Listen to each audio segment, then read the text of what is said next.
Hello, everyone. Welcome back to the ABM Report, the Avention podcast series, where we host executives and thought leaders from around the world, and they share their thoughts on account-based marketing and sales with us. My name is Steve Pogorzelski. I'm your host, and I'm the CEO at Avention. Today, I'm very excited to welcome Sangram Vajre, the CMO at Terminus. Sangram is a thought leader in this space, and we're honored that he's here. Welcome. Thank you, Steve. Super excited to be here. Great. Well, of course, we are as well. So what I'd like to start with was just by asking you a few questions and getting your thoughts and inputs on what's happening in the world of ABM. So why don't we start, though, with a little – you ready? So let me start with a little commercial, right? So can you tell us a little bit about Terminus and the role your company plays in the ABM marketing process? Oh, sure. So as you said, I'm the co-founder and CMO at Terminus, and Terminus is an account-based marketing platform. We have been in this space for the last couple of years with 250 plus customers. So we kind of started to feel now that we're starting to see what ABM really is. Because quite honestly, when the ABM and the notion and everything started to get out there, it wasn't really clear what it meant. It felt like a buzzword, and we all felt like we're riding the wave, and we feel very fortunate to be part of leading the wave. But I think there's a lot more that we've uncovered in the last 2 years what ABM really means, and it's a lot bigger than one tool or one product. So in this whole spectrum of things, what Terminus does is really allows companies to connect to their Salesforce CRM, identify the companies that they want to go after. They may be in the demand generation stage, or they may be in the velocity, like pipeline stage, and marketers and salespeople really want to accelerate their path to the next stage in the sales cycle or in the process. We are able to, at scale, kind of expand the reach to all the decision makers and influencers in those target accounts. So most people have like 1 or 2 people per account, but we have partnerships with data partners like D&B and Avention and all these great data partners that allows us to kind of go deep into all of these data information and be able to get your message in front of all the influencers in that marketplace. And at the same time, instead of just doing emails, you're able to get your message across mobile and Facebook and LinkedIn, web, videos, and direct mail. So really expanding the reach, at the same time expanding different channels in which you can get in front of all the people. So that has really been the cornerstone of what Terminus is all about. So I'm intrigued by a statement you made. You said you've been at this for the last couple of years, and you said it's, to paraphrase, it's a lot bigger than we had originally thought. Tell us, why do you say that? I mean, what are you finding that makes this a bigger opportunity for Terminus or the market at large than you had originally thought? Yeah, no, that's a great question, Steve. I think what we saw was walked into is a space where it's totally untapped, where marketers for the last decade and a half has been really communicating with people through just email. And now we're doing emails, then emails through marketing automation. But truly, at the end of the day, we're just communicating on a regular basis just through email. So if somebody didn't respond, we send them another email. If they didn't respond, we send them another email with a webinar link. So email has become the only way people have communicated for almost a decade and a half, which is pretty bad from a marketing, and as a marketer, it's pretty bad from that perspective, that there's really no innovation there. So when we got into this space, we said, we're going to disrupt this, and we're going to help marketers engage with their target audience with many more channels like mobile and Facebook and LinkedIn and web, and help them do at scale, and that's what Terminus does. But that's what we walked into. So it was really doing advertising and messaging at scale.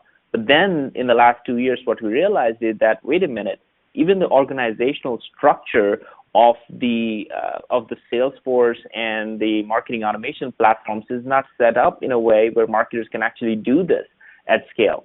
So we kind of looked at that and we stumbled on, like, all right, we need to help marketers and sales teams organize the data. So that's a huge opportunity that is still a little bit untapped. Then we look at it and say that, well, great. Now, even if the organizational structure is right, it's not just about doing a particular activity at scale. It is also about how you measure success. And that is completely different, Steve, right? Because we all have been growing up in the space where everything is all about measuring the number of leads, how many impressions we get of certain things, how many people attended a webinar, and this, that, and the other. That's how we measure success. And now we are evangelizing and helping marketers and organizations at large, telling that, no, That's not how you measure success. The measuring success is by measuring velocity, by measuring how many qualified accounts turn into opportunities. Measuring success is increasing deal size or revenue. All those things are new. Marketers have never been used to being accountable for those metrics. So we are starting to see a huge opportunity for account-based marketing to be change the organizational structure of Salesforce or marketing automations to help them do account-based marketing, then obviously help them do it, which is through advertising and personalization at scale, but then also measure success in a completely different way. And just each one of these three different things are huge impacts and huge market out there. So we're seeing a huge opportunity right now for marketers to kind of dig in. Yeah, I couldn't agree with you more. So I think that the key points that I rang true for me, not only with our customer base, but with our own ABM efforts. So number one is you have to be able to do it at scale for it to be effective. And what that measurement that you described really does, in my mind, it aligns sales and marketing around the same outcomes for really the first time. And without that alignment, you can't be successful with ABM. Totally agree. But let me take opportunity to move on. So another shameless plug for you again, okay? So we'll be 2 for 2. You're not only one of the most vocal spokespeople about ABM and a thought leader, you're the founder of Flip My Funnel ABM events, and you wrote a book on the topic, Account-Based Marketing for Dummies. So what I'd like you to do, if you would, is dive a little deeper into the insights from the book. All right. So, for example, one of the things you talk about is making a case for ABM and getting sales and marketing aligned. We just touched on that. But can you talk a little bit more about how those two areas should get started with ABM? Yeah, I love to. I think, and thank you so much for the shameless plug on that one. Love it, appreciate it. Because it's hard to keep talking about yourself in that sense. I super appreciate you sharing that. Well, appreciate your modesty, but it's a wonderful book, and you are one of the kind of a ubiquitous spokesperson. So I'm really interested in this. How do you talk about to customers? About getting the two areas aligned, getting started with ABM? Yeah, totally. I love that. And we talk about that every day internally at our own company because, the best thing is you got to start in your home, right? Whatever you're preaching, you have to practice it. And it's hard. It's very, very hard. So it may sound simple, easy, but it is extremely hard to do. And I'm super appreciative of companies who actually are changing the way they're marketing and sales because it really, really changes the mindset of people, and it has to go cross-functionally across sales, marketing, but also to the executive team. Because a lot of times, if the question asked to you is that, hey, go get more leads, because on a spreadsheet, more leads equals a certain conversion equals certain opportunities equals certain customers, then that's what you're going to go after. And for you to go back and say that, no, this spreadsheet is wrong, is a big thing. So I appreciate people actually taking the opportunity to look at it. So the way I look at the whole thing is, and as you said, the whole Flip My Funnel movement is around the idea that we probably are looking at things in a completely different way. And that is why the problem exists the way it exists. Let me explain that for a second. So when we look at the traditional funnel, and which is what I explain in the book, is pretty much like a B2C funnel. It really doesn't work for B2B. We just use it because it's easy and convenient, has been done for a decade and a half. But it's really not the best way to measure success or do marketing, which is very much broad at the top. Let's get as many leads as you possibly can. Doesn't matter who they are. And I'll give you a classic example. There's a company who did a Game of Thrones ebook, and they got 10,000 leads. And they were so excited, they blew through all the different conversion metrics or metrics around leads in their company, and the sales team was like, wow, finally the marketing team came through. They gave all those leads to sales team, and for a week, the sales team really pounded the phone and emails and tried to generate as many opportunities. A week later, the sales team came back to the marketing team and said, marketing, please never send any more leads to us because you really wasted a week of our time. The marketing team is like, what are you talking about? We had so many people download this. This was a record-breaking thing for our company. And yes, it was, because they were interested in Game of Thrones. They were not interested in my product or anything that we had to say. As a matter of fact, they almost didn't know that, we had any association with it. So the point being, that we are so focused on the lead generation aspect and so getting good about the lead generation aspect that we've forgotten the real reason why marketing exists, which is to drive revenue and have an air cover for the sales team who are on the phone trying to close deals. So the flip funnel idea with that and why sales and marketing get aligned or needs to get aligned is the idea that let's focus on identifying the best fit accounts first. Let's not do anything. Let's just stop doing marketing for a second and start thinking marketing. And in order to think marketing, we need to know who we are targeting, right? So identifying becomes a very important first stage of it. The second becomes the expansion of it, right? The expansion now is not going to every single person in the world, but expanding the reach within that account. Because if you're selling to an IT function, then that's the function that you need to get your message in front of in that company, in that account, not to everyone else. That's the second stage. The third stage is now when marketing really hits in the top gear, which is now I want to engage people on their terms across all these different channels that we have talked about. So now is when marketing truly starts doing marketing. So as you can see, the first two steps are really not doing marketing, it's thinking marketing before you actually start doing marketing. And then finally, the fourth stage is advocacy, which is turning your prospects and customers into advocates as they go through it. So by using that kind of thought process, what it really does is helps marketers align with the sales because they have to work with sales and say, what is our ideal customer profile? Who are our best customers? How do we find more of similar customers? Then you go and identify the right kind of best fit accounts together.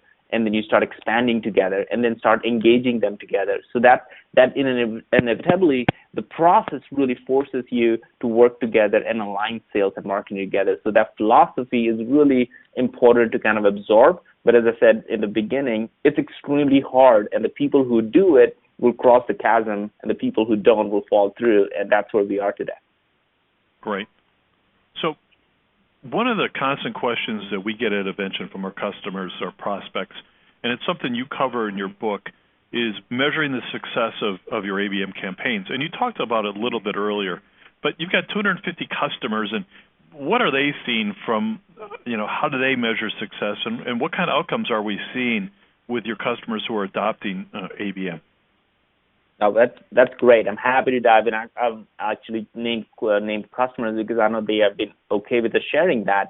But there has been very, very interesting campaigns that customers have been running that has again expanded our view and vision for what marketers are actually capable of doing because we didn't know that we could do so many different things, and we're seeing use cases from all blocks of buyer's journey and customer journey. So one of the common ones that we have seen is pipeline velocity. So a company called Invoca, Julia Stead, who runs demand generation and speaks at Flip My Funnel conference on a regular basis, she talks about an idea where they're only focused right now. One of the strategies is based on moving more from marketing qualified accounts or leads into pipeline. And they really want to focus on that because marketing does such a good job of driving so many marketing qualified accounts. But after that, they have a huge pipeline and nobody's really moving through it.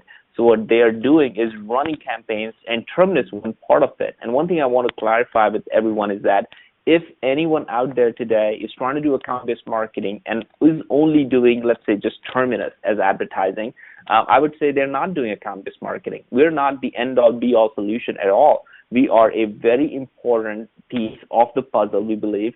But we believe that in order for companies to do account-based marketing, people need to look at people like Julia, who actually is doing advertising through Terminus, direct mail, and then also identifying the right accounts to make sure that they are focusing on it, and then measuring success in a very unique way, which is not based on how many impressions they got from the Terminus ad platform, for example, but focusing on saying, have those accounts that they were showing ads and did direct mail through to the platform, have they progressed to the next stage in the sales cycle?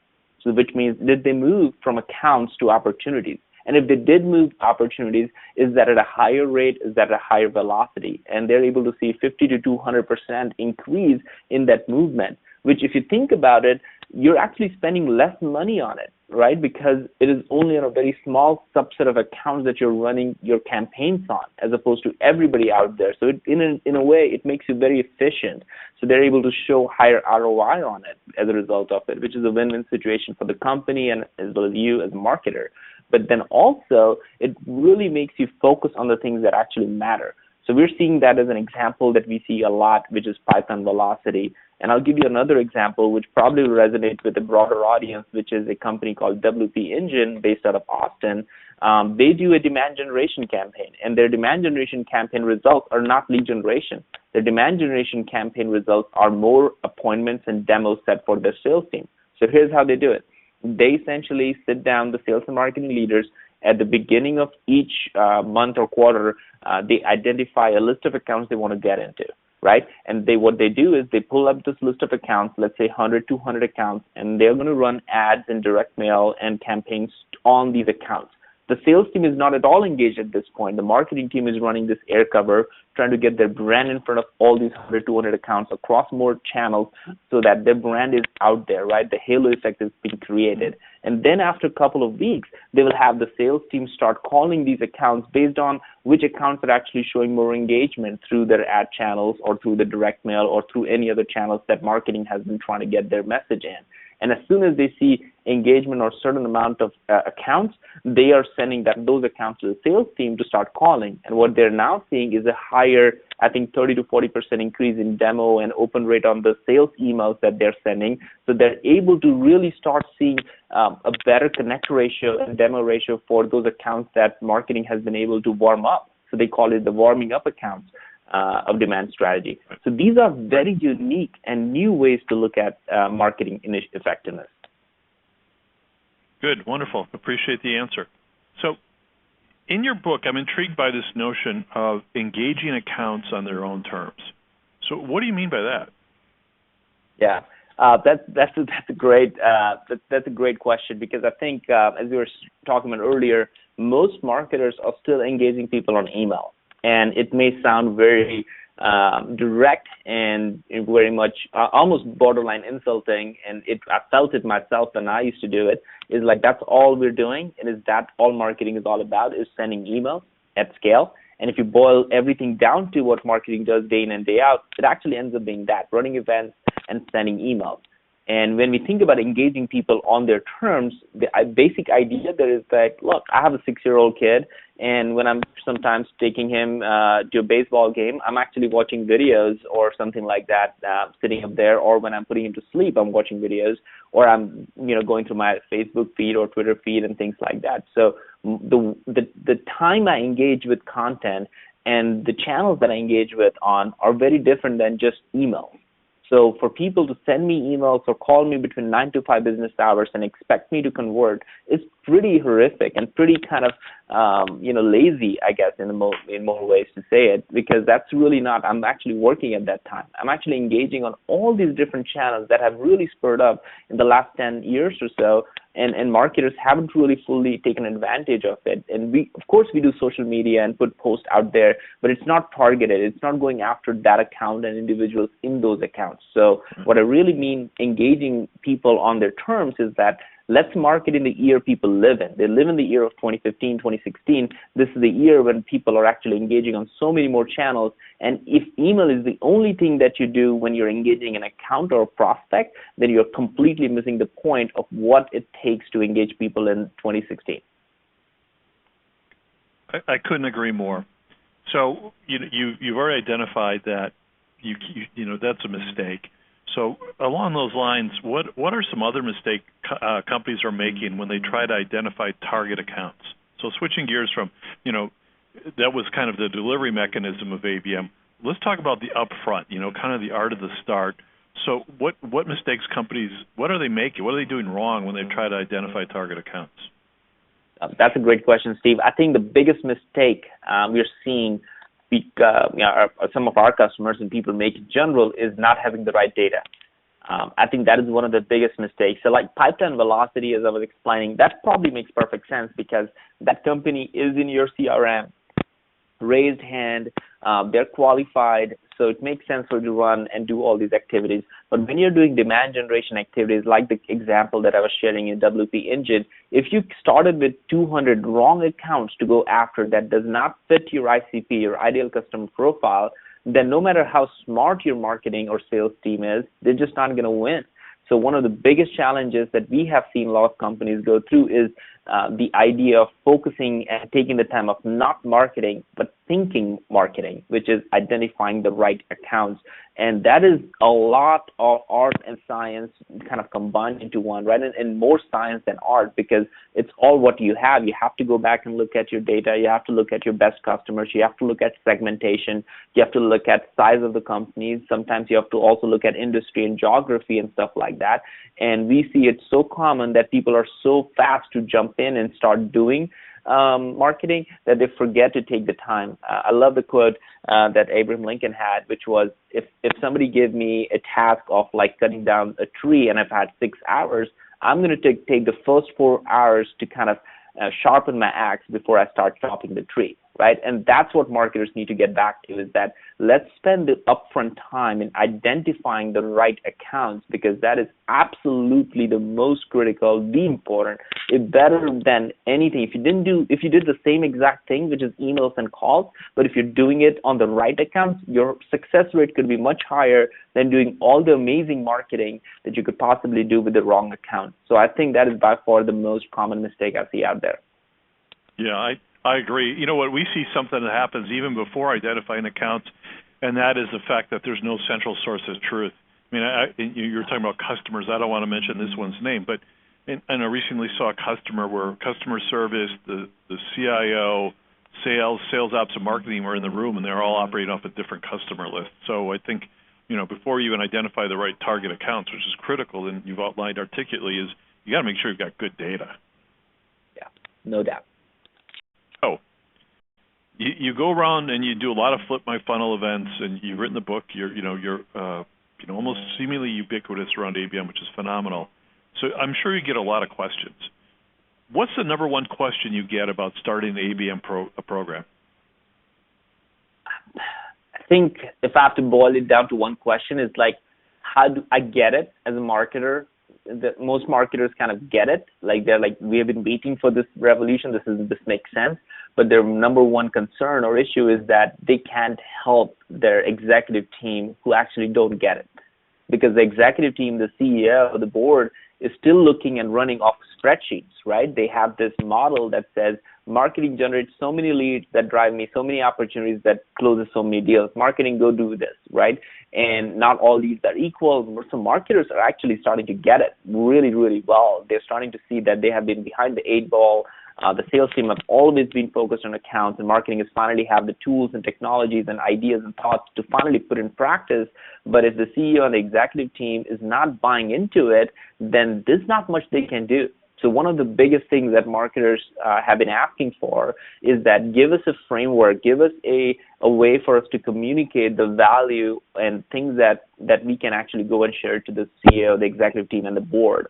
And one of the things we created was like an ABM framework some time ago, which is really taking all the stages from prospect, opportunity, customer, adoption, upsell, cross-sell, land and expand, to always on air cover, all the different stages of what a typical business really goes through and how ABM kind of applies to each stage so that business can get more value out of their marketing as opposed to just lead generation. But that is one of the most common challenges that we see marketers facing, is that not being able or equipped to talk and have a conversation with their executive team that, hey, the way we're going to measure success needs to change, which means our marketing is going to change. Great. So I asked the same question of every guest on this ABM report, and that's, if you had one piece of advice to give a company just starting an ABM program, what would it be? Don't look at tools to start off with, and it might come as a shock coming from a vendor who's trying to obviously build a market here and a category, but it has nothing to do with tools. It has 100% to do with the mind shift. So as a company, you don't necessarily need a set of tools to even start doing ABM. So for instance, you may be able to find the right accounts and, do all those things, and you may be able to still do the same things to get early success. The one piece of advice that I would give everyone around that is that if you're looking at it, don't start necessarily with tools. Start with a strategy that will help you do it. Find that early win, the early success, so that you can actually go back and saying, hey, look, I did something, it's working, I piloted it, now we need to have bigger budget, bigger whatever resources, all those things to do it.